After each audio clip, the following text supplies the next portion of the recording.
किसका, current affair plus PIB notes, ठीक है। तो ये सब हम अंदर पढ़ ही लेंगे, ठीक है। तो देखिए सबसे पहला टॉपिक क्या है, जीएस पेपर 2 से है, डायरेक्ट जीएस 1 का नहीं है। तो सरकारी नीतियाँ और विभिन्न क्षेत्रों के विकास के लिए हस्तक्षेप और उनके अभिकल्पन तथा कार्यान्वयन के कारण उत्पन्न विषय। तो टॉपिक क्या है, मतलब न्यूज़ क्या है, देशद्रोह की सीमाओं को परिभाषित करने का समय किसने कहा, हाई कोर्ट ने कहा। तो इसका देखिए संदर्भ क्या है, तो सुप्रीम कोर्ट ने क्या कहा कि जो अब देशद्रोह के लिए सीमाओं को परिभाषित करने का समय आ गया, ठीक है।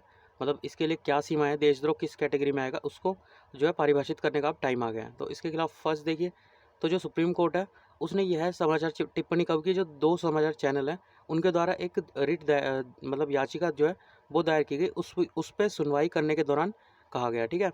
तो इन न्यूज़ चैनलों को क्या कहना है कि इन्होंने इनके खिलाफ जो प्राथमिकी और जो अवमानना के मामले हैं उनको रद्द करने की मांग करते हुए शीर्ष अदालत में ये याचिकाएं दायर की है, ठीक है।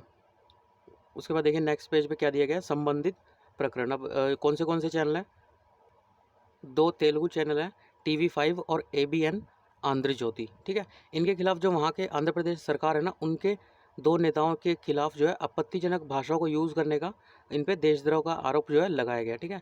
तो इनका तर्क क्या है याचिकाकर्ता का, तो इसमें याचिकाकर्ता ने कहा कि जो सरकार की इस पर कार्रवाई की गई है, वो मतलब जो सुप्रीम कोर्ट ने 30 अप्रैल को एक आदेश जारी किया था, ये उसका उल्लंघन करती है। तो वो आदेश क्या था कि कोविड-19 में जो है अपनी शिकायतों को व्यक्त करने पर नागरिकों की गिरफ्तारी और उनके खिलाफ कोई भी अभियोजन है उस पर रोक लगाई गई है, ठीक है। ऐसा सुप्रीम कोर्ट ने 30 अप्रैल के अपने जो है एक फैसले में आदेश किया था, ठीक है। आगे की कार्रवाई क्या है, तो जो सुप्रीम कोर्ट है उसने जो है देशद्रोह के जो कठोर दंडात्मक अपराध हैं उनके समेत जो जिन जिन भी चैनल पर मतलब ये वो आरोप लगाया गया, उससे सरकार से 4 सप्ताह के भीतर जवाब मांगा है। जो राज्य सरकार है उनसे जवाब मांगा है, ठीक है। देशद्रोह के संबंध में अदालत द्वारा जो टिप्पणी की गई है, पहला, अब समय आ गया है कि देशद्रोह की सीमा को परिभाषित करें। दूसरा, जो आईपीसी की धारा 124A और धारा 153 है, उसके विशेष रूप से जो प्रेस और स्वतंत्र अभिव्यक्ति है उसके अधिकारों से संबंधित विषयों पर जो प्रावधान है उनकी व्याख्या आवश्यक है। मतलब वो जो उनकी अभिव्यक्ति होती है प्रेस की, उसको इसमें परिभाषित किया जाएगा, ठीक है। धारा 153 क्या है, समुदायों के बीच शत्रुता को जो बढ़ावा देता है, ठीक है। इन दोनों के बीच उनकी स्वतंत्रता को परिभाषित किया जाएगा, ठीक है। पृष्ठभूमि क्या है, तो जैसा कि मतलब आपको पता है कि जो न्यूज़ चैनल वाले होते हैं वो क्या करते हैं ना, तो वो आलोचना तो करेंगे अगर कहीं पे नेगेटिव काम हो रहा है, ठीक है। तो जैसे ऑक्सीजन सिलेंडर के हासिल करने के लिए जो मदद मांग रहे हैं उनको दिखाया गया है ना। तो कोविड-19 की सेकंड लहर में जो मतलब चिकित्सा सेवाओं तक पहुँच, उपकरण, दवाएँ, इनकी कमी हुई, तो इसकी वजह से जो सोशल मीडिया उनके जो द्वारा आलोचक, कुछ पत्रकारों, सोशल मीडिया उपयोगकर्ताओं, कार्यकर्ताओं, नागरिकों, इनके खिलाफ जो है सरकार द्वारा राजद्रोह कानून का अंधाधुंध इस्तेमाल किया गया है, ठीक है। तो इसी वजह से जो है सुप्रीम कोर्ट ने अब इसको डेफिनेशन इसकी परिभाषित करेगा। देशद्रोह होता क्या है, सेडिशन जिसे बोलते हैं। तो ये जो है आईपीसी जो धारा होती है, भारतीय दंड संहिता, उसका धारा 124A है। इसके अनुसार देखिए ये सारे कार्य हैं जो देशद्रोह में आते हैं। किसी भी व्यक्ति के द्वारा शब्दों द्वारा, लिखित अथवा बोलने के माध्यम से, अथवा संकेतों द्वारा या दृश्य प्रदर्शन द्वारा या किसी अन्य तरीके से विधि द्वारा स्थापित सरकार के खिलाफ घृणा या अवमानना दिखाने, उत्तेजित होने अथवा उत्तेजना भड़काने का कोई प्रयास कर रहा है, उसे जो है आजीवन कारावास, साथ में जुर्माना भी हो सकता है या 3 साल तक की कैद, और साथ में जुर्माना या मात्र जुर्माने का दंड किया जा सकता है, ठीक है। ये सब है 124A धारा के अंतर्गत आते हैं। एक यथोचित परिभाषा की आवश्यकता यहाँ पे महसूस हुई है। तो क्यों हुई है, तो ये देशद्रोह कानून क्या है, लंबे समय से विवादों में रहा है, ठीक है। जब भी आईपीसी धारा 124A का यूज़ किया जाता है ना, तो उसका जो है आलोचना का उसे सामना करना पड़ता है। उसकी नीतियों के जो मुखर आलोचक होते हैं उनको आलोचना जो है मतलब वो करती हैं, तो उन्हें सामना करना पड़ता है इस धारा को, 124A को। तो ये धारा क्या करती है, एक तरह से जो हमारा अनुच्छेद 19 है ना, जो अभिव्यक्ति की स्वतंत्रता है, उस पर ये प्रतिबंध संबंधी जो प्रावधान है उसके अंतर्गत आ जाती है, ठीक है। इस धारा को जो व्यक्ति की अभिव्यक्ति की स्वतंत्रता है उसके प्रतिबंध के रूप में देखा जाता है, मतलब उसको एक तरह से रोक देती है, ठीक है, जो अभिव्यक्ति बोलने की जो स्वतंत्रता होती है, ठीक है। उसके अलावा देखिए, तो इसे लागू कब किया गया था, तो ब्रिटिश शासकों द्वारा 1860 में इसे लागू किया गया था, आईपीसी धारा 124A, ठीक है। उस समय से लेकर आज तक ये क्या है, बहस का विषय रही है। और जैसे महात्मा गांधी, जवाहरलाल नेहरू और काफ़ी सारे स्वतंत्रता आंदोलन के नेताओं पर भी ये जो है राजद्रोह कानून के जो है तहत मामले दर्ज किए जा चुके हैं। उसके लिए देखिए अगले पेज पे क्या है, तो महात्मा गांधी जी ने से क्या क्या बताया था कि ये एक तरह से नागरिकों की स्वतंत्रता का हनन करने हेतु तैयार की गई भारतीय दंड संहिता की राजनीतिक धाराओं का राजकुमार इसे बताया था, ठीक है। उसके अलावा नेहरू जी ने इस कानून को क्या है, अत्यधिक आपत्तिजनक और निंदनीय, ठीक है, बताते हुए कि जो हमारा द्वारा पारित किसी भी कानून प्रावधानों में इसे कोई जगह नहीं दी जानी चाहिए और जितनी जल्दी हो सके हमें इसे छुटकारा पा लेना चाहिए, ठीक है। इस संदर्भ में अब अगर सुप्रीम कोर्ट के प्रासंगिक फैसले देखें तो पहला है केदारनाथ बनाम बिहार राज्य 1962।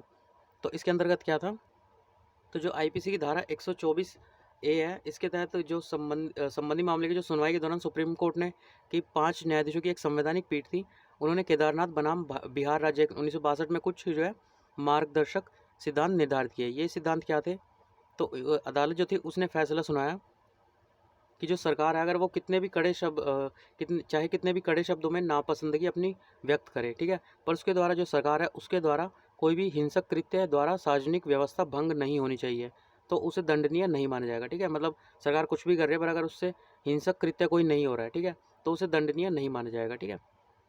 अगला देखिए बलवंत सिंह बनाम पंजाब राज्य 1995। तो सुप्रीम कोर्ट ने कहा कि जो केवल नारे लगाना, तो इस तरह इस मामले में जैसे कि खालिस्तान जिंदाबाद देशद्रोह नहीं माना जाएगा, ठीक है।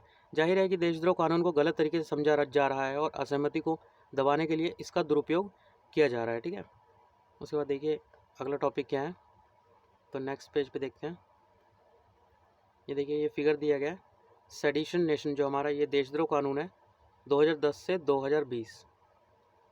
तो इसमें जो धारा 124 से जितने भी मतलब अभी तक इम्प्रिजनमेंट जो हुई ना, जेल हुई देशद्रोह की वजह से, वो केसेस दिए गए हैं।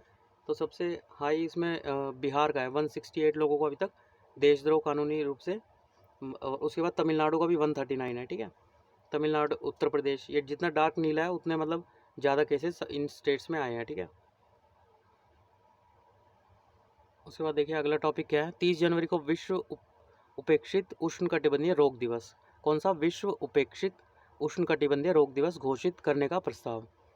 तो संदर्भ क्या है इसका, तो संदर्भ में देखिए जो ये है ना विश्व उपेक्षित उष्णकटिबंधीय रोग दिवस, इसको जो है 30 जनवरी को जो है मतलब बनाने के लिए यूएई ने जो है इसे मतलब प्रस्ताव दिया था, यूएई ने, संयुक्त अरब अमीरात। तो 30 जनवरी के इस प्रस्ताव को जो है सर्वसम्मति से स्वीकार कर लिया गया, ठीक है, जो कि विश्व स्वास्थ्य सभा के 74वें सत्र में इसे यूएई द्वारा रिप्रेजेंट किया गया था, मतलब कि ये जो है दिवस मनाया जाना चाहिए, ठीक है। तो इसको सर्वसम्मति से स्वीकार कर लिया। अब इसके बारे में देख लेते हैं। तो ये उपेक्षित उष्णकटिबंध रोग ये क्या है, तो जो भी मतलब अफ्रीका, एशिया और अमेरिका के विकासशील जो क्षेत्र है उसमें हाशिए पर रहने वाले समुदाय में पाए जाने वाले क्या है, आम संक्रमण होते हैं। तो जितने भी ये रोग है ना, वो विभिन्न प्रकार के जो रोग जनक होते हैं जिनसे ये रोग पैदा होते हैं, जैसे कि वायरस, बैक्टीरिया, प्रोटोजोआ, परजीवी, क्रीमिया, इनके कारण फैलते हैं, ठीक है, इन सबकी वजह से फैलते हैं। इन रोगों के लिए क्या है, आमतौर पर तपेदिक, HIV, एड्स, मलेरिया जैसी बीमारियों की तुलना में अनुसंधान और उपचार के लिए काफ़ी कम व्यय होता है, ठीक है, काफ़ी कम जो है पैसा खर्च किया जाता है इन पर। और इसके एग्जाम्पल क्या है उपेक्षित उष्णकटिबंधीय रोगों के, तो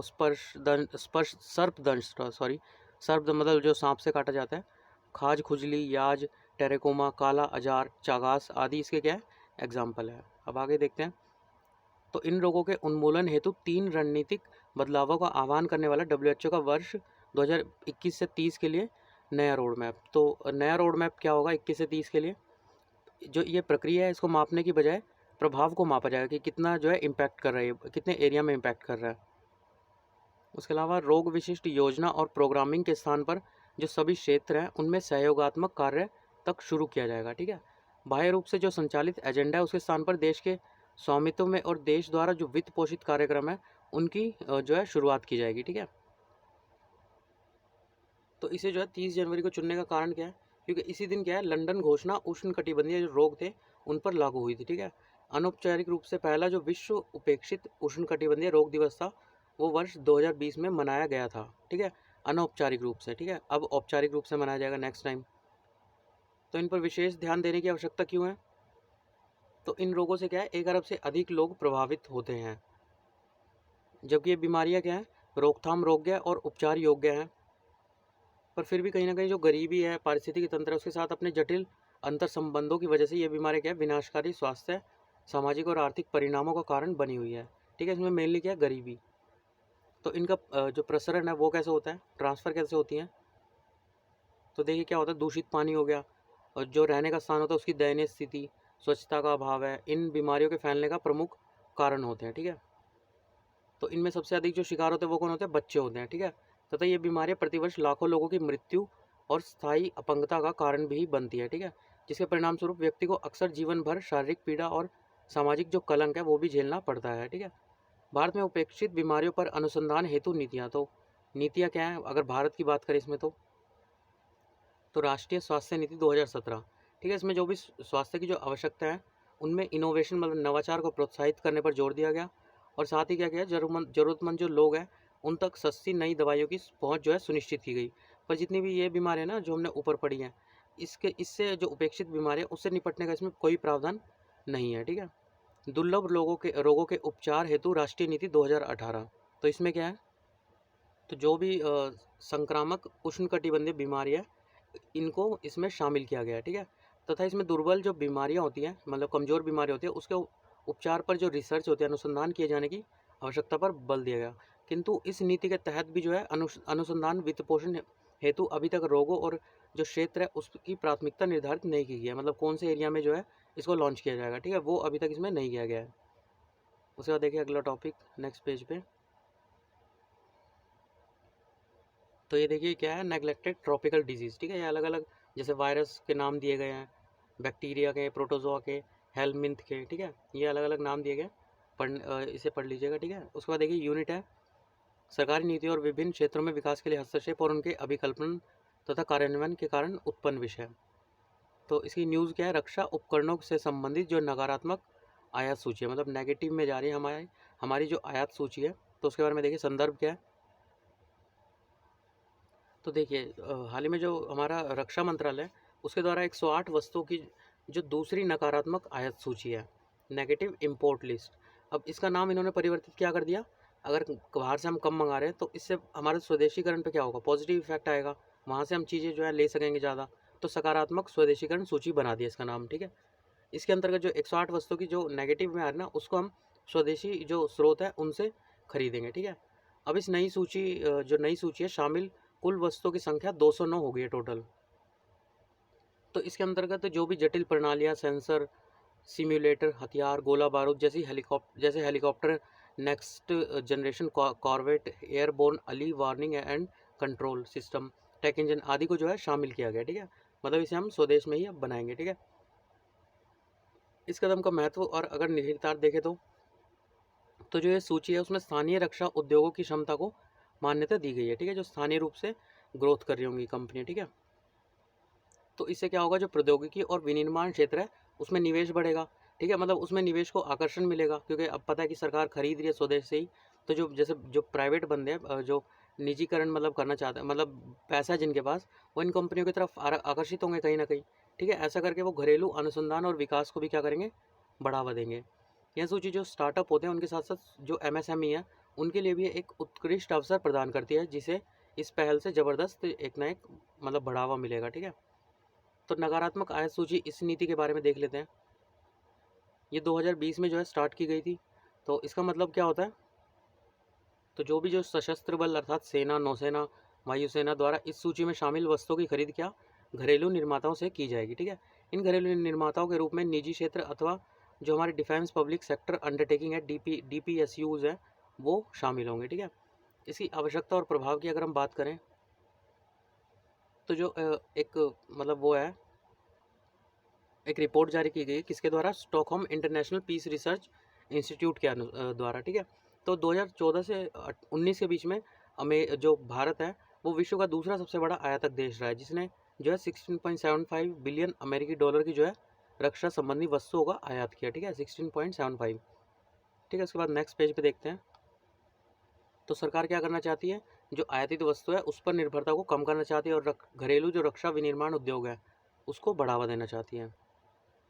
तो जो ये सूची है इसको मतलब इसमें सामान की आयात की संभावना को नकारते हुए जो भारतीय सैन्य बल है उनकी आवश्यकताओं की पूर्ति के लिए घरेलू रक्षा उद्योग को इसमें बढ़ावा आगे बढ़ने और निर्माण करने का अवसर दिया गया है। ठीक है, उसके बाद देखिए नेक्स्ट आर्टिकल क्या है, तो विषय क्या है, भारत और पड़ोसी देश जो शासन 4 भाषण 4 द्वीप पर हजारों रोहिंग्या द्वारा विरोध प्रदर्शन। ठीक है, ये देखते हैं क्या है, द्वीप कहाँ पे है, तो संदर्भ क्या है इसका, तो जो बांग्लादेश में के पास है, मतलब ये वाला द्वीप, ठीक है, जहाँ पे क्या कहता है, जो बांग्लादेश था उसने 18,000 शरणार्थियों को बंगाल की खाड़ी में स्थित एक गाद निर्मित एवं निम्नस्थ जो है भाषण 4 जिसका नाम है द्वीप पर इनको लोगों को स्थानांतरित किया गया, जो रोहिंग्या थे ना उनको स्थानांतरित किया गया था, ठीक है। तो यहाँ पे क्या हुआ, एक चक्रवात प्रवण आया जिसकी वजह से जो है जो ये भाषण 4 द्वीप है उस पर रहने वाले रहने लायक हालातों को लेकर कई हजार रोहिंग्या ने जो है अनियंत्रित विरोध प्रदर्शन शुरू कर दिया, ठीक है। तो अगर मुख्य चिंताएं देखें वर्तमान में, तो इसके और क्या क्या नाम है, फ्लोटिंग आइलैंड, चार पिया, ठीक है, या फिर चार आइलैंड, थेंगर चार आइलैंड, ठीक है, जो कि बांग्लादेश के हटिया में स्थित एक द्वीप है, ठीक है। तो इसका निर्माण बस 20 साल पहले ही जो बंगाल की खाड़ी में हिमालयन गाद है उससे हुआ है, ठीक है। तो जो बांग्लादेश द्वारा इस विचार को जब पेश किया गया था उस समय से ही भाषण 4 द्वीप पर मौसमी चरम स्थितियों और आपात स्थिति में मुख्य भूमि से दूरी को लेकर चिंताएं व्यक्त किया जा रहा है। अब देखिए रोहिंग्या समुदाय के बारे में देख लेते हैं क्या है ये। तो रोहिंग्या क्या है, म्यांमार के कई जातीय अल्पसंख्यकों में से एक समुदाय है जिसमें अधिकांश क्या है आबादी मुस्लिम है। इस समुदाय जो ये समुदाय है इसको वहाँ की पूर्ण नागरिकता नहीं दी गई है, ठीक है। नेक्स्ट पेज पे देखते हैं। तो ये देखिए फिगर दे रखा है भाषण 4 न्यू होम फॉर रोहिंग्यास, ठीक है। ये देखिए यहाँ पे छोटा सा है बांग्लादेश में बिल्कुल अलग जाके, ठीक है, एक तरह से आप इसे पिंजरा कह सकते हैं, ठीक है। ये इसका द्वीप है भाषण 4। यहाँ पे बता रखा है plot each content 12 building and 1 cyclonic जो है शेल्टर इसमें बनाया गया, ठीक है। 120 प्लॉट ऑफ लैंड है, ठीक है। उसके बाद यहाँ देखिए नीचे पूरा फिगर इसमें दे रखा है। Building each metal roofed brick building raised on pylon houses 16 families, इसमें जो है 16 फैमिलीज रहती है जैसे। और उसके अंदर देखिए जो रूम है उसमें 3.5x4 का रूम है और इसके अंदर 4 पर्सन रह सकते हैं एक रूम के अंदर, ठीक है। मतलब एक तरह से पिंजरा ही आप किसे कहेंगे, ठीक है। उसके बारे में पढ़ लेते हैं इसके बारे में। जो ये समुदाय ये एक देश विहीन इंडो आर्यन जातीय समूह है जो म्यांमार के रखाइन प्रांत में रहते हैं, ठीक है। इनकी जो अपनी भाषा होती है, संस्कृति है, और कहा जाता है जो अरब व्यापारी थे ना और जो अन्य समूह थे उनके वंशज हैं, ठीक है, जो इस क्षेत्र में कई पीढ़ियों से बसे हुए हैं। 2017 में शुरुआत में जो है म्यांमार में रोहिंग्या समुदाय के लोगों की संख्या लगभग 1 मिलियन तक थी, ठीक है, मतलब 10 लाख के करीब थी। अगस्त 2017 के बाद लगभग 6,25,000 शरणार्थी रखाइन प्रांत से पलायन कर बांग्लादेश की सीमा में बस गए थे, ठीक है। तो जो संयुक्त राष्ट्र महासचिव है एंटोनियो गुटेरेस, इनके द्वारा जो है जो रोहिंग्या समुदाय उसको उनके लोगों को विश्व में सर्वाधिक नहीं, मतलब सर्वाधिक नहीं है ये, पर सबसे अधिक भेदभाव किए जाने वाले लोगों में से एक के रूप में इसे वर्णित किया गया, ठीक है। अंतर्राष्ट्रीय समझौतों के तहत रोहिंग्या को उपलब्ध सुरक्षा, तो 1951 के जो संयुक्त राष्ट्र शरणार्थी अभिसमय और इसके प्रोटोकॉल है 1967 के, इसके अंतर्गत शरणार्थी जो शब्द है उसको परिभाषित किया गया और शरणार्थी के अधिकारों और शरण लेने वाले राष्ट्रों की जिम्मेदारी को जो है निर्धारित किया गया। तो इसके अंतर्गत क्या कहा गया, तो इस अभिसमय का मूल सिद्धांत क्या है कि शरणार्थियों को उनके मूल देश में वापस नहीं भेजे जाने से संबंधित है। मतलब अगर कल को ये अगर भारत में आ जाते हैं, ठीक है, तो इसमें जो है किसी को भी वापस जाने के लिए कोई भी विवश नहीं कर सकता, ठीक है, ये इसका मूल सिद्धांत है। हालांकि चिंता का विषय यह है कि बांग्लादेश इस समझौते पर हस्ताक्षर करता देश नहीं है, ठीक है। मतलब ये इनके लिए यहाँ पे कहा गया कि अगर ये इसमें बांग्लादेश में रहना चाहते हैं तो बांग्लादेश इन्हें जो है वापस नहीं भेज सकता है, ठीक है। उसके अलावा देखिए ICCPR, तो नागरिक और राजनीतिक अधिकारों पर अंतर्राष्ट्रीय नियम, तो इसके अनुसार क्या है, भले ही जो शरणार्थी व्यक्ति है वो शरण देने वाले देश में विदेशी होते हैं, किंतु जो ICCPR 1966 है उसके अनुच्छेद 2 के आधार पर नागरिकों के समान मौलिक अधिकार और स्वतंत्रता, जैसे कि कानून के समक्ष समानता का अधिकार, कानून का समान संरक्षण, गैर भेदभाव का अधिकार, ये प्राप्त होते हैं, ठीक है। उसके बाद देखिए नेक्स्ट पेज पे आर्टिकल क्या है, तो यूनिट है भारत के हितों पर विकसित तथा विकासशील देशों की नीतियां तथा राजनीति का प्रभाव प्रवासी भारतीय। हेडलाइन क्या है, चीन में दंपतियों को तीसरा बच्चा पैदा करने की अनुमति, ठीक है। तो हाल ही में आपने देखा था कि चीन की जो है 1950 के बाद सबसे अधिक धीमी और कम होती जो है जनसंख्या वृद्धि दर रही है, ठीक है। इसके बाद से चीन द्वारा प्रत्येक विवाहित जोड़े को 3 बच्चे पैदा करने की अनुमति दी गई थी, ठीक है। पर ऐसा जो है चाइना द्वारा 2016 में ही जो है 1 चाइल्ड पॉलिसी को जो है बदल के 2 बच्चों की जो है सीमा लगा दी गई थी 2016 में। अब जो है 3 बच्चों की सीमा लगा दी गई है। तो चीन में वर्ल्ड चाइल्ड पॉलिसी क्यों लागू की गई थी, तो इसकी शुरुआत कब की गई थी? 1980 में की गई थी। तो उस समय इसकी आबादी कितनी हो गई थी? 1 अरब के करीब पहुंच गई थी, ठीक है। तो मतलब देश को ये चिंता हो गई कि इसका जो है प्रभाव जो आर्थिक प्रगति है उसको बाधित करेगा, बढ़ती हुई आबादी का प्रभाव, ठीक है। तो इसके लिए जो है कई तरीके उस समय अपनाए गए थे, जैसे कि एक बच्चा पैदा करने वाले परिवारों के लिए आर्थिक रूप से प्रोत्साहन देना, गर्भ निरोधक का व्यापक रूप से उपलब्ध कराना, नीति का उल्लंघन करने वालों के खिलाफ प्रतिबंध लगाना आदि जो है शामिल थे। तो इस नीति की आलोचनाएं क्यों की गई उस समय पर? तो उस समय पर तो मतलब जो विभिन्न अधिकारी थे उनके द्वारा इसे जो है एक सफलता बताया गया, और ये कहा गया कि जो 40 करोड़ लोग हैं उनको पैदा होने से रोककर जो देश है उसने भोजन और पानी की संबंधी जो गंभीर समस्या है उसको टालने में मदद की है। हालांकि क्या है, एक बच्चा पैदा करने की सीमा देश में असंतोष का भी एक कारण थी, जैसा कि राज्य द्वारा जबरन गर्भपात और नसबंदी करके जैसी क्रूर जो रणनीति है उसका यूज़ किया गया, ठीक है। नेक्स्ट पेज पे देखते हैं। उसके अलावा ये नीति क्या थी? गरीब चीनियों के लिए काफ़ी अन्यायपूर्ण थी, क्योंकि जो अमीर थे वो क्या करते थे? नीति का उल्लंघन करते थे और आर्थिक प्रतिबंध का जो पैसा होता था वो भर देते थे, पर गरीब जो है दंड का भुगतान नहीं कर पाता था। इसके अलावा इसे लागू करने के दौरान जो मानवाधिकार है उनका भी कहीं ना कहीं उल्लंघन किया गया, ठीक है। इसने जो है जो सामाजिक नियंत्रण था वो करने के एक उपकरण के रूप में जो प्रजनन सीमाओं थी उसको लागू करने का मार्ग प्रशस्त किया, ठीक है। उन पर मतलब रोक लगाई गई। इसने पुरुषों के पक्ष में लिंगानुपात को प्रभावित किया कहीं ना कहीं।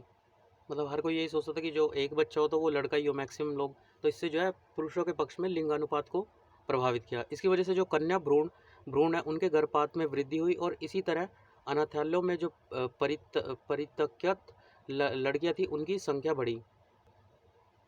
परित्यक्त मतलब उनकी जो जनसंख्या होती है लड़कियों के अनाथ आश्रम में, वो संख्या बढ़ गई, ठीक है। लड़कियों को मतलब वो पैदा करके छोड़ देते थे। इसी की वजह से देश में क्या हुआ, जो वृद्ध थे उनकी संख्या बढ़ गई, ठीक है, जिससे देश की विकास क्षमता क्या हुई? प्रभावित हुई।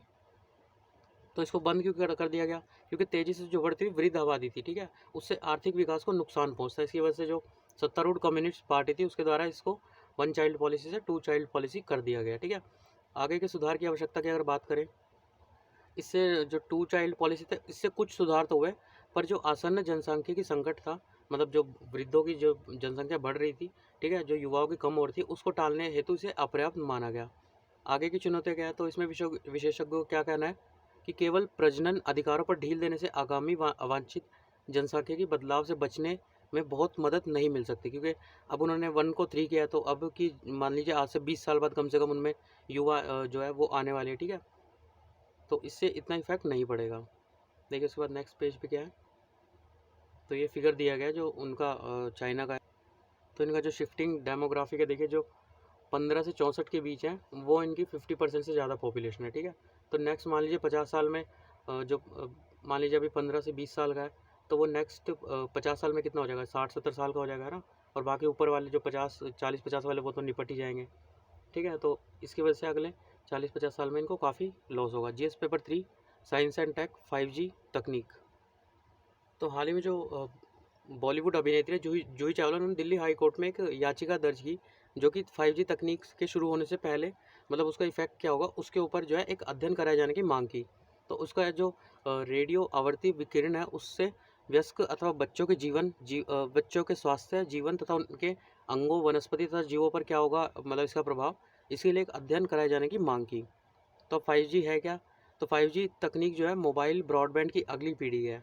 यह तकनीक जो 4G LTE कनेक्शन था उसको प्रतिस्थापित करेगी या इसमें महत्वपूर्ण वृद्धि करेगी, ठीक है। इसको अच्छे से पढ़ लीजिएगा, क्योंकि जैसे 2019 में जो 4G LTE और उस पर डिफरेंस आया था ना 4G वोल्टी में, ठीक है, तो इस टाइप से ये आने के चांसेस हो जाते हैं, इस टाइप से अगर न्यू कोई चीज़ आने वाली हो देश में तो, ठीक है।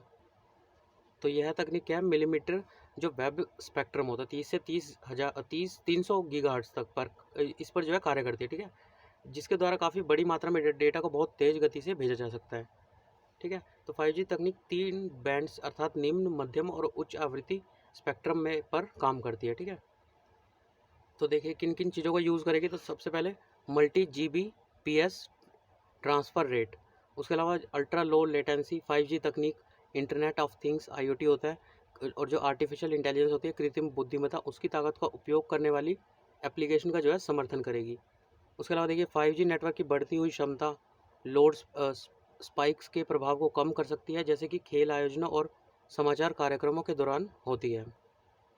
मतलब जो बफरिंग वगैरह करते हैं ना, जो वीडियो जैसे आप चला रहे हो कहीं पे किसी से बात कर रहे हो तो थोड़ा बहुत रुक जाता है, तो ये जो है उसको कम कर देगी। मान लीजिए आप कोई लाइव अगर कहीं पे खेल हो रहा है, समाचार दिखाया जा रहा है, ठीक है, तो इस टाइप से जो है ऑनलाइन स्पीड काफ़ी तेज आएगी। ठीक है, प्रौद्योगिकी का महत्व क्या है? तो जो भारत की राष्ट्रीय डिजिटल संचार नीति 2018 उसमें 5G के महत्व पर जो है प्रकाश डाला है, जिसमें क्या कहा गया था?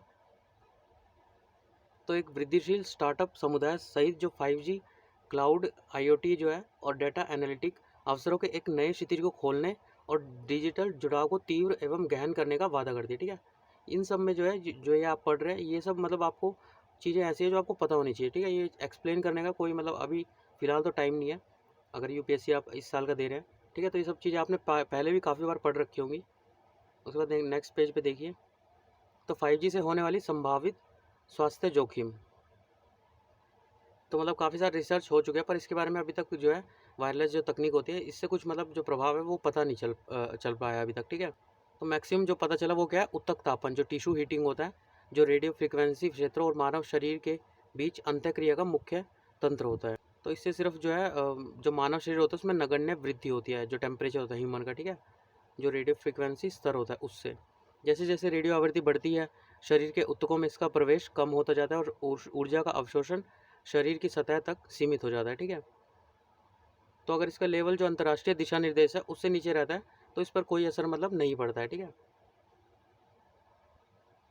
तो अब जो ये गाइडलाइंस है जिससे नीचे मतलब रहना चाहिए रेडियो फ्रिक्वेंसी स्तर, तो ये क्या है? तो इसके अंदर जो विद्युत चुंबकीय क्षेत्र है हेतु एक्सपोजर जो दिशा निर्देशक दो अंतर्राष्ट्रीय निकाय द्वारा तैयार किए जाते हैं। वर्तमान में इनके द्वारा सुझाए गए जो दिशा निर्देश हैं उसका कई देश पालन करते हैं। तो कौन से अंतर्राष्ट्रीय वो है? तो सबसे पहले अंतर्राष्ट्रीय गैर आयनीकरण विकिरण संरक्षण आयोग, दूसरा क्या है? अंतर्राष्ट्रीय विद्युत चुंबकीय सुरक्षा समिति के माध्यम से विद्युत और इलेक्ट्रॉनिक इंजीनियरिंग संस्थान। ठीक है, दीज गाइडलाइंस आर नॉट जो है technology specific, they cover radio frequencies up to 300 gigahertz. ठीक है, ये कोई टेक्नोलॉजी स्पेसिफिक नहीं होते, मतलब टेक्नोलॉजी से नहीं होता, जो हमारी रेडियो फ्रिक्वेंसी होती है वो 300 गीगाहर्ट्ज तक की जो है ये मेजर करते हैं, including the frequency under discussion for 5G, जो कि 5G की जो रेडियो फ्रिक्वेंसी होगी वो भी 300 गीगाहर्ट्ज में रहेगी। ठीक है, उसके बाद देखिए अंतर्राष्ट्रीय प्रयास, अंतर्राष्ट्रीय विद्युत चुंबकीय क्षेत्र EMF परियोजना। तो इसके अंतर्गत जो है WHO द्वारा 1996 में एक इलेक्ट्रोमैग्नेटिक फील्ड EMF परियोजना की स्थापना की गई थी। ठीक है, 1996 में यह परियोजना 0 से 300 गीगाहर्ट्ज जो आवृत्ति होती है उस रेंज में बिजली और चुंबकीय क्षेत्र के संपर्कों में से आने से स्वास्थ्य पर पड़ने वाले जो प्रभाव होते हैं उसकी जांच करती है। ठीक है, और EMF विकिरण संरक्षण पर राष्ट्रीय अधिकारियों को सलाह देती है। ठीक है, 0 से 300 याद रखेगा, 5G भी इसी के अंदर आता है। तो देखिए अगला टॉपिक क्या है, तो नेक्स्ट पेज पे देखते हैं। प्रीलिम्स के फैक्ट हैं, लिटोरिया मीरा। अब ये क्या है?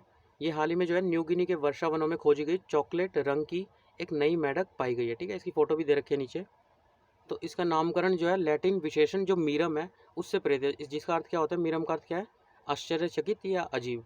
इसका नाम वैज्ञानिकों के जो मुख्य रूप से ऑस्ट्रेलियाई लिटोरिया जीनस है उसके ट्री फ्रॉग, जो पेड़ों पाए जाने वाला जो फ्रॉग है उसके आवर्गीकृत सदस्य की खोज करने पर आश्चर्यचकित होने की वजह से रखा गया है। ठीक है, मतलब देखने वाले आश्चर्यचकित हो जाते हैं तो उस टाइप से इसका खोज का नाम, इसका मेंढक का नाम किया गया है। ठीक है, लिटोरिया मीरा जो है लिटोरिया वर्ग के अन्य मेंढकों से अलग होता है और इसका अपेक्षा सामान्य के जो है कुछ बड़ा आकार, जालदार हाथ, अपेक्षाकृत छोटे और मजबूत अंग और आंखों के किनारों की त्वचा पर बैंगनी रंग के छोटे धब्बे होते हैं। ठीक है, देखिए ये फिगर में दे रखा है ना, इसके देखिए हाथ की किस टाइप से है। कृपया ध्यान दें, जो न्यू गिनी द्वीप और ऑस्ट्रेलिया का क्वींसलैंड है, जो टोरेस जल संधि है उसके द्वारा एक दूसरे से अलग होते हैं। ठीक है, कौन से? न्यू गिनी द्वीप और ऑस्ट्रेलिया का क्वींसलैंड। ठीक है, कौन सी जल संधि है? टोरेस संधि। ठीक है, एक बार गूगल पे टाइप करके आप इसे देख सकते हैं। ठीक है, उससे आपके दिमाग में अच्छे से वो बैठ जाएगा। अब अगली न्यूज़ क्या है? केंद्रीय प्रत्यक्ष बोर्ड कर नीति CBDT। ठीक है, तो जो केंद्र सरकार है उसके द्वारा जो JB महापात्रा है उनको 3 महीने के लिए CBTD का अंतरिम प्रमुख नियुक्त किया गया। किनको? JB महापात्रा को। तो इसके बारे में तो हल्का सा देख लेते हैं। यह केंद्रीय राजस्व बोर्ड अधिनियम 1963 के अनुसार स्थापित एक वैधानिक निकाय है। ठीक है, यह भारत की आधिकारिक वित्तीय कार्यबल की इकाई है। नेक्स्ट पेज पे देखते हैं। यह वित्त मंत्रालय किसके अंदर? फाइनेंस मिनिस्ट्री के अधीन राजस्व विभाग द्वारा प्रशासित होता है। ठीक है, तो चलिए बस आज के लिए इतना ही है और उसके अलावा देखते हैं कल भी अगर मैं वो अपलोड कर दूंगा।